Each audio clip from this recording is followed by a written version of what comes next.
And a 31-year-old Wichita Falls man makes a plea bargain for an injury to a child charge and gets a suspended sentence. Jasmine Jones received 5 years probation in 78th District Court today. He was arrested last March, after being accused of hitting a sleeping 6-year-old girl. The girl's mother told police her fiance, Jones, came home very intoxicated.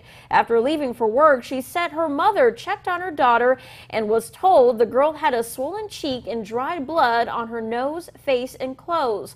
Police say Jones told them he became angry when the family dog defecated in the house and that he was the one to clean it up. He said he went to punish the dog, which was asleep in the girl's bed, and swung at the dog and accidentally hit the girl. A few months later, Jones was arrested after police say he was involved in a car chase where he crashed into a parked car, and then he was found hiding in one of 2 homes on Britain he had run into.